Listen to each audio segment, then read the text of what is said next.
ನಮಸ್ಕಾರ ಗುರು, ಎಲ್ಲರೂ ಹೆಂಗಿದ್ದೀರಪ್ಪ?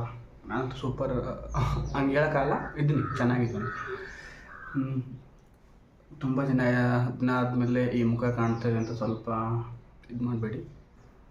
ಆದರೆ ಯೂಟ್ಯೂಬ್ನ ಇಷ್ಟು ದಿವಸ ಯಾಕೆ ಮಾಡಿಲ್ಲ ಅನ್ನೋದಕ್ಕೆ ನನ್ನ ಹತ್ರ ಉತ್ತರ ಇದೆ. ಮುಂದೊಂದು ದಿವಸ ಹೇಳ್ತೀನಿ ಅದನ್ನು. ಫೈನಲಿ ಈಗ ನಾಳೆ ನಾನು ಹುಟ್ಟಿದ ದಿನ ನಾನು ಇಷ್ಟಪಡೋಂಥ ಶಿವನ ದೇವಸ್ಥಾನಕ್ಕೆ ಹೋಗ್ತಾಯಿದ್ದೀನಿ. ಫಸ್ಟ್ ಟೈಮ್ ನಾನು ಔಟ್ ಆಫ್ ಸ್ಟೇಟ್ ಟ್ರಾವೆಲ್ ಮಾಡ್ತಾಯಿರೋದು. ಅಂದರೆ ಈ ಟ್ರೈನಲ್ಲೆಲ್ಲ ಹೋಗೋವಾಗ ಮಧ್ಯದಿಂದ ಹೋಗಿದ್ದೀನಿ, ಬಟ್ ಅದೇ ಜಾಗಕ್ಕೆ ಹೋಗ್ಬೇಕಂತ ಯಾವತ್ತೂ ಹೋಗಿಲ್ಲ. ಅಂದರೆ ಔಟ್ ಆಫ್ ಸ್ಟೇಟ್ಗೆ ಯಾವತ್ತೂ ಹೋಗಿಲ್ಲ. ಮಂತ್ರಾಲಯಕ್ಕೆ ಒಂದ್ಸರಿ ಹೋಗಿದ್ದೆ, ಆಮೇಲೆ ಅದಕ್ಕೆ ಬಿಟ್ಟರೆ ನಾನು ಹೋಗಿಲ್ಲ ಎಲ್ಲೂ. ಇವಾಗ ಕೇರಳಕ್ಕೆ ಹೋಗ್ತಾಯಿದ್ದೀನಿ. ಈ ಟ್ರೆಂಡ್ ಇದೆ ಅಂತ ಹೋಗ್ತಾಯಿದ್ದೀನಿ ಅಂತ ಆ ಥರ ಅಂದ್ಕೋಬೇಡಿ. ನಾನು ಶಿವನ ತುಂಬ ಇಷ್ಟಪಡ್ತೀನಿ, ತುಂಬ ನಂಬ್ತೀನಿ, ತುಂಬ ಆರಾಧಿಸ್ತೀನಿ. ಅದಕ್ಕೋಸ್ಕರ ಹೋಗ್ತಾಯಿದ್ದೀನಿ. ಬಟ್ ಇವತ್ತೊಂದು ವಿಷಯ ಶೇರ್ ಮಾಡ್ಕೊಳ್ತೀನಿ ನಿಮ್ಮ ಹತ್ರ. ಬೆಳಗ್ಗೆ ನನಗೊಂದು ಫೋನ್ ಬಂತು ಆಶ್ರಮದಿಂದ. ಆ್ಯಕ್ಚುಲಿ ನಾನು ಆಶ್ರಮಕ್ಕೆ ಹೋಗಿದ್ದೀನಿ. ನಾನು ಇಲ್ಲಿ ಡೆಲಿವರಿ ಕೆಲಸ ಮಾಡೋದು ಬೆಂಗಳೂರಲ್ಲಿ. ಆ ಆಶ್ರಮಕ್ಕೆ ಹೋಗಿದ್ದೀನಿ. ನಾನು ಆರ್ಡ್ರು ಇತ್ತು, ಒಂದ್ಸರಿ ಕೊಟ್ಬಿಟ್ಟು ಬಂದಿದ್ದೀನಿ. ಬಟ್ ಅದೇ ಆಶ್ರಮದಿಂದ ನನಗೆ ಫೋನ್ ಬಂದಿತ್ತು. ವಾಟ್ಸಪ್ಪಲ್ಲೇ ಡೀಟೇಲ್ ಕಳಿಸಿದ್ರು. ಆಯ್ತು ಸರ್ ಮಹೇಶ್ವರ ಅಂದರು. ಹ್ಞೂ ಅಂತ ಅಂದೆ. ಸರ್ ನಿಮ್ಮದು ನಾಳೆ ಬರ್ಡೇ ಇದೆ ಅಲ್ವಾ ಅಂತಂದು. ಹೌದು ಅಂತೆ. Sir advance happy birthday sir ಅಂತಂದರು. ನಮ್ಮ ಹತ್ರ ಶಾಕ್ ಆಯ್ತೀನಪ್ಪ ಇದಂತ. ಖುಷಿ ಆಯಿತು. ಸರ್ ನಮ್ಮದು ಆಶ್ರಮ ಕಡೆಯಿಂದ ಮಾಡ್ತಾಯಿರೋದು ಫೋನ್. ನಾಳೆ ಮುಟ್ಟಿದ ದಿವಸಕ್ಕೆ ನಮಗೊಂದು ಹೊತ್ತಿನ ಅನ್ನ ಸಹಾಯ ಮಾಡ್ಬೋದಾ ಅಂತ ಕೇಳಿದ್ರು. ಖಂಡಿತವಾಗ್ಲೂ ನನ್ನ ಹತ್ರ ಇಲ್ಲಿದ್ದರೆ ನಾನು ಮಾಡ್ತಿದ್ದೆ. ಬಟ್ ನಾನು ಪ್ಲ್ಯಾನ್ ಮಾಡ್ಕೊಂಡು ಇಟ್ಕೊಂಡಿದ್ದೀನಿ ಆಲ್ರೆಡಿ. ಹೋಗಲೇಬೇಕಂತ. ನನ್ನ ಊರಲ್ಲಿಲ್ಲ ಅಂತಂದರೆ, ನೋಡಿ ಸರ್ ಆದಷ್ಟು ನಾನು ಡೀಟೇಲ್ಸ್ ಕಳಿಸ್ತೀನಿ, ನಿಮ್ಮ ಕೈಯಲ್ಲಾದರೆ ಮಾಡಿ ಅಂತ ಹೇಳಿದ್ರು. ನಾನು ಒಂದು ಸಾರಿ ಟ್ರೇಡಿಂಗಲ್ಲಿ ಸಕ್ಸಸ್ ಆದರೆ ಒಂದು ಸುತ್ತಾಡ್ತೀನಿ, ಇನ್ನೊಂದು ನಮ್ಮ ತಂದೆ ತಾನೇ ಚೆನ್ನಾಗಿ ನೋಡ್ಕೊತೀನಿ, ಮೂರನೇದು ನನ್ನ ಕೈಯಿಂದ ಎಷ್ಟಾಗುತ್ತೋ ಅಷ್ಟು ಹಿಂದೆ ಮುಂದೆ ನೋಡ್ದೇನೆ ಬಡವರಿಗೆ, ಹಸಿರೋರಿಗೆ ಹೊಟ್ಟೆ ತುಂಬ ಊಟ ಹಾಕೋ ಪ್ರಯತ್ನ ಮಾಡ್ತೀನಿ. ಈ ಮೂರಕ್ಕೋಸ್ಕರನೇ ಹಗಲು ರಾತ್ರಿ ಕಷ್ಟಪಡ್ತೀನಿ. ಬಿಡಿ, ಜಾಸ್ತಿ ಇಲ್ಲ ಅಂತ ಹೇಳೋದು ಬೇಡ ನನಗೆ. ಖಂಡಿತವಾಗ್ಲೂ ಸಾಯಂಕಾಲ ಬಸ್ ಇದೆ ಬೆಂಗಳೂರು ಟು ಸ್ಯಾಟಲೈಟ್ ಬಸ್ ಸ್ಟ್ಯಾಂಡಿಂದ. ಇರಿಟಿಗೆ ಬುಕ್ ಮಾಡ್ಕೊಂಡಿದ್ದೀನಿ. ಅಂದರೆ 25 ಕಿಲೋಮೀಟರ್ಸ್ ಏನಾಗುತ್ತೆ ಕೊಟ್ಟಿಯೂರ್ಗೆ ಹೋಗೋಕ್ಕೆ. ನಾನು ಅಂದರೆ ಡೈರೆಕ್ಟ್ ಕೊಟ್ಟಿಯೂರು ಬಸ್ ಇಲ್ಲ ಯಾವುದು. ತಲಸರಿಗೆ ಹೋಗಬೇಕು, ಇಲ್ಲ ಮಂತನವಾಡಿಗೆ ಹೋಗಬೇಕು. ಅವೆರಡು ತುಂಬ ಲಾಂಗ್ ಆಗುತ್ತೆ. ಬಟ್ ಬೆಸ್ಟ್ ಅಂದರೆ ಇದು ಇರಿಟಿಗೆ ಹೋಗ್ತಾಯಿದ್ದೀನಿ.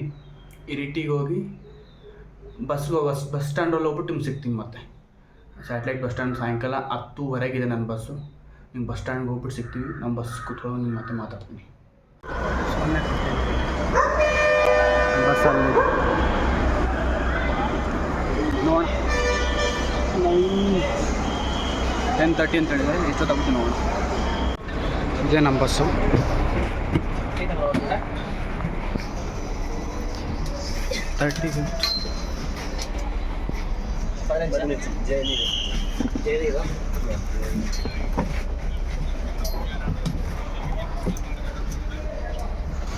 ಫೈನಲಾಗಿ ಬಸ್ಸಲ್ಲಿ ಬಂದಿದ್ದೀವಿ.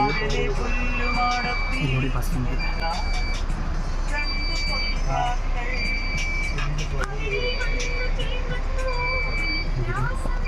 ಇನ್ನೊಂದು ಇಂಪಾರ್ಟೆಂಟ್ ಏನಿದೆ ನೋಡಿ, ಚಾರ್ಜಿಂಗ್ ಸಾಕೆಟ್ ಇದೆ. ನಿಮ್ಗೆ ಸ್ವಲ್ಪ ಹೆಲ್ಪ್ ಆಗುತ್ತೆ. ಯಾಕಂದರೆ ಬಿಕಾಸ್ ಅಲ್ಲಿ ಚಾರ್ಜಿಂಗ್ ಮೊದಲು ಇರುತ್ತೆ ಎಲ್ಲ ವ್ಯವಸ್ಥೆ, ಬಟ್ ನಾವು ರೆಡಿ ಇಟ್ಕೊಂಡು ಹೋಗ್ಬೇಕಲ್ಲ. 100% ಫುಲ್ ಚಾರ್ಜ್ ಮಾಡ್ಕೊಂಡು ಹೋಗ್ಬೇಕು. ಬಿಕಾಸ್ ಮಳೆಗಳೇ ಇರುತ್ತೆ, ಕಷ್ಟ ಆಗುತ್ತೆ. ಅದಕ್ಕೋಸ್ಕರ ಬೆಂಗಳೂರು ಬಿಟ್ವಿ ಸ್ಯಾಟಲೈಟ್ ಬಸ್ ಸ್ಟ್ಯಾಂಡಿಂದ ಹೋಗ್ತಾ ಇದ್ದೀವಿ. ಇದು ಇರಿಟಿಗಿರು ಕೊಟ್ಟಿರು ಬಸ್ ಬರಬೇಕು, ಇನ್ನೂ ಬಂದಿಲ್ಲ. ಬಂದ ತಕ್ಷಣ ಹೋಗ್ಬೇಕು. ಹಿಂಗಿದೆ, ಎಷ್ಟೊಂದು ಬಸ್ಗಳಿದೆ ನೋಡಿ.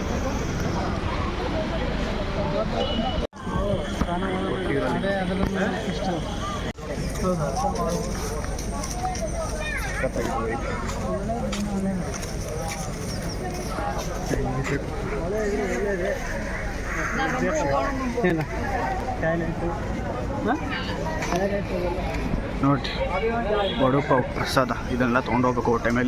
ಹೋಗೋ ಟೈಮ್ ತೊಗೊಂಡು ಏನು ವೈಬಿದು ಸಖತ್ತಾಗಿದೆ ಮಾತ್ರ. ಜಲ್ದಿ ಇಲ್ಲಿ ನಮ್ಮ ಜೊತೆ ಪಂಚೆ ಶಾಪಿಂಗ್ ಮಾಡ್ತಿದ್ದಾರೆ. ನೋಡೋಣ, ಸಖತ್ತಾಗಿದೆ ಮಾತ್ರ. Excitement first time out of state travel ಮಾಡ್ತಿರೋದು. ಮಲಯಾಳಮ್ಮು ಪ್ಲಸ್ ನಂದು ಆ್ಯಕ್ಚುಲಿ ಮಲಯಾಳಂ ಮೂವೀಸ್ ಜಾಸ್ತಿ ನೋಡ್ತೀವಿ, ವೈಬ್ ಮ್ಯಾಚ್ ಆಗ್ತದೆ ಸಖತ್ತಾಗಿ. ನೋಡಿ ಬೆಳಗ್ಗೆ ಹೆಂಗಿದೆ ಯಪ್ಪ, ವೈಬ್ ಸಖತ್ತಾಗಿದೆ ಗುರು. ಕಾಡು, nature, no sound, no pollution. ನೋಡಿ ನದಿ ಇದೆ ಅನ್ಸುತ್ತೆ ಮೇ ಬಿ.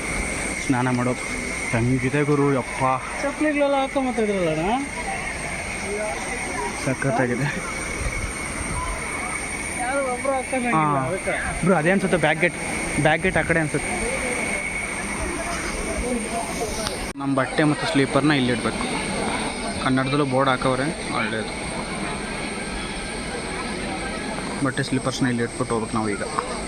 ಇಲ್ಲೇ ಸ್ನಾನ ಮಾಡ್ಬೇಕಂತ ಇದ್ದೀನಿ ಅಂದರೆ, ಬಟ್ ನೀರಿದೆ ಆ ಕಡೆ, ಬಟ್ ಇಲ್ಲಿ ಸ್ನಾನ ಮಾಡಬೇಕು. ಮಾಡಿರಿ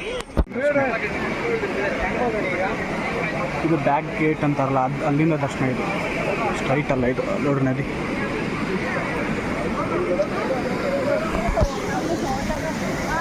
ಪಂಚೆ ಕಟ್ಕೊಂಡಿದ್ದೀನಿ, ಕುದುರ್ತಾ ಇಲ್ಲ.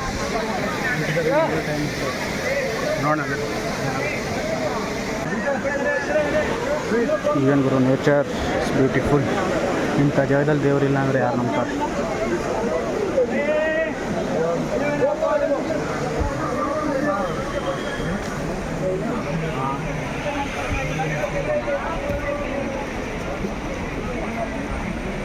ಓ ಇಲ್ಲಿ ಜಾಸ್ತಿ ನೀರಿದೆ, ನಾವು ಅಲ್ಲೇ.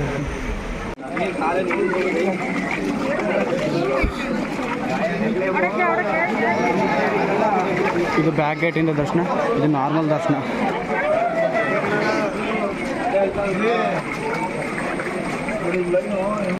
ಮೇಲ್ ಬರೋರು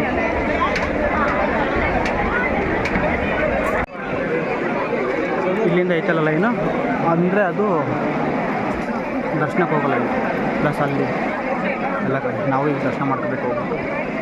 ವೈಬ್ ನೇಚರ್.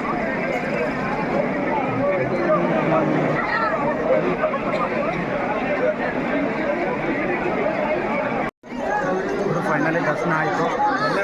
ಜಸ್ಟ್ ನಿಮಿಷ ಮುಂದೆ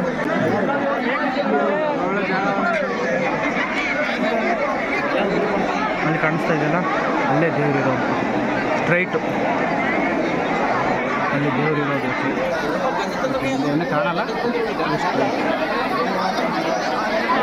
ಅಲ್ಲೇ ದೇವರಿರೋದು. ಈಗ ಜಸ್ಟ್ ದರ್ಶನ ಮುಗ್ಸ್ಕೊಂಡ್ಬಂದು ನೇಚರ್.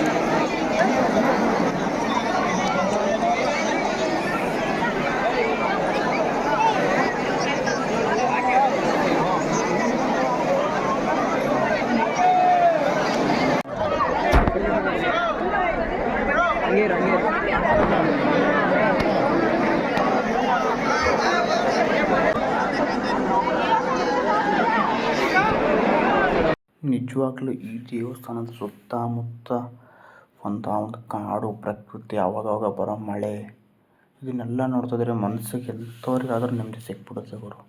ನಿಜವಾಗ್ಲೂ ಇಷ್ಟು ಚೆನ್ನಾಗಿದೆ ಅಂದರೆ ಅದು ರೀಲ್ಸಲ್ಲಿ 1000 ನೋಡ್ಬೋದು, ಬಟ್ ರಿಯಲ್ಲಾಗಿ ನೋಡಿದಾಗ ಆಗೋ ಅನುಭವ, ಆ ದೇವ್ರೊಂದು ದರ್ಶನ ಇದೆಯಲ್ಲ, ಅದು ನೆಕ್ಸ್ಟ್ ಲೆವೆಲ್. ನನಗೆ ಕೇರಳ ಇಷ್ಟು ಇಷ್ಟ ಆಯಿತು ಅಂದರೆ ಇಮ್ಯಾಜಿನೂ ಮಾಡೋಕ್ಕಲ್ಲ, ಅಷ್ಟೊಂದು ಇಷ್ಟ ಆಯ್ತು ನನಗೆ ಕೇರಳ. ನನಗೆ ಅಲ್ಲಿ ಸುಮಾರಷ್ಟು ವೀಡಿಯೋಗಳು ಬಂದಿದೆ, ಆ ಥರ ನನಗೇನು ಅನಿಸ್ಲಿಲ್ಲ ಎಲ್ಲೂ ಕೂಡ. ಯಾವ ಜಾಗದಲ್ಲೂ ಚೆನ್ನಾಗಿ ಮಾತಾಡ್ಸಿದ್ರು. ತುಂಬ ಮಲಯಾಳೀಸ್ ನಾನು ಮಾತಾಡಿಸ್ದೆ, ತುಂಬ ಚೆನ್ನಾಗಿ ಮಾತಾಡೋದು. ನನಗೇನು ಒಂದು ವ್ಯತ್ಯಾಸ ಕಾಣಲಿಲ್ಲ. ನಾರ್ಮಲಾಗಿ ನಮ್ಮ ಥರ ಚೆನ್ನಾಗಿ ಮಾತಾಡ್ಸಿದ್ರು. ಬಟ್ ಕೇರಳ ನಾನು ಪದೇ ಹೋಗ್ಬೇಕು ಅನ್ನೋದಂತೂ ಫಿಕ್ಸು. ಅಷ್ಟು ಚೆನ್ನಾಗಿದೆ. ನಾನು ಹೋಗ್ತೀನಿ ಮತ್ತೆ ಕೇರಳ. ಇಮ್ಯಾಜಿನ್ ಮಾಡೋಕ್ಕಾಗಲ್ಲ ಬಿಡಿ, ಅಷ್ಟೊಂದು ಸುಂದರವಾಗಿದೆ ಆ ದೇವಸ್ಥಾನ. ಮತ್ತು ಸುತ್ತಮುತ್ತ ನೀರು, ಪ್ರಕೃತಿ, ಗಾಳಿ, ಯಪ್ಪ, ಅದ್ರ ಬಗ್ಗೆ ಹೇಳಂಗಿಲ್ಲ ಒಂದು ಮಾತು ಕೂಡ.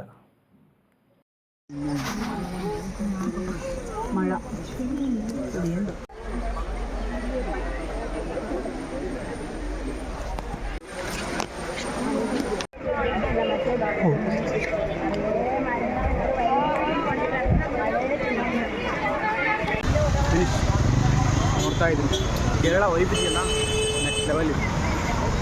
ಅವರ ಮಾತು ಸಖತ್ತಾಗಿದೆ. Very good experience my life.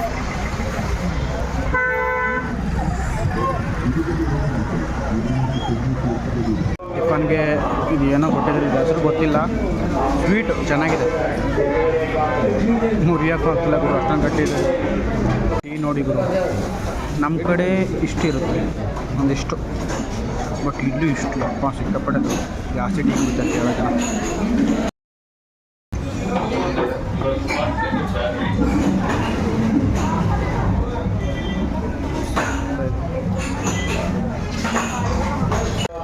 Final tiffin ಎಲ್ಲ ಆಯಿತು. ಇನ್ನೂ ಆನೆ ಬಂದಿಲ್ಲ, 12 ಗಂಟೆಗೆ ಬರುತ್ತೆ. ಈಗ 10 ಗಂಟೆ ಆಗಿದೆ, 12 ಗಂಟೆಗೆ ತೋರಿಸ್ತೀನಿ. ಮತ್ತೆ ಆನೆ ಬಂದ ತಕ್ಷಣ ಆನೆ ಕಾಯ್ತಾ ಇದ್ದೀನಿ. ದೇವಸ್ಥಾನ ಹತ್ರ ನೋಡಿ ಚಿಕ್ಕ ಪುಟ್ಟ ವ್ಯಾಪಾರಿಗಳು ಅವರ ಒಂದು ಹೊಟ್ಟೆ ತುಂಬಿಸುವಂಥ ಪ್ರಯತ್ನ ಮಾಡ್ತಿದ್ದಾರೆ. ನಾರ್ಮಲಾಗಿ ಸ್ನ್ಯಾಕ್ಸು ಪ್ಲಸ್ ಏನಾದರೂ ಇದಿರುತ್ತೆ ನೋಡಿ. ನೇಚರ್ನ ನೋಡೋಕ್ಕೆ ಎರಡು ಕಣ್ಣು ಸಾಲಲ್ಲ, ಎಷ್ಟು ಸುಂದರವಾಗಿದೆ ಅಂದರೆ. ಈ ಥರ ಜಾಗಗಳಿಗೆ ಬಂದರೆ ನಮ್ಮನ್ನು ನಾವು ಮರೆಯೋದಂತೂ ಗ್ಯಾರಂಟಿ.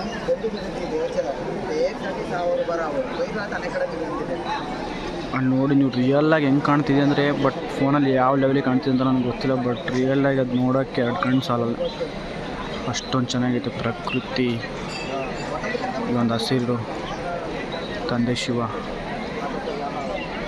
ಇಮ್ಯಾಜಿನ್ ಮಾಡೋಕ್ಕಾಗಲ್ಲ ಬಿಡಿ, ಲೈವಾಗಿ ನೋಡಿದ ಮೇಲೆ ಅದು ಎಕ್ಸ್ಪೀರಿಯನ್ಸ್ ಆಗೋದು.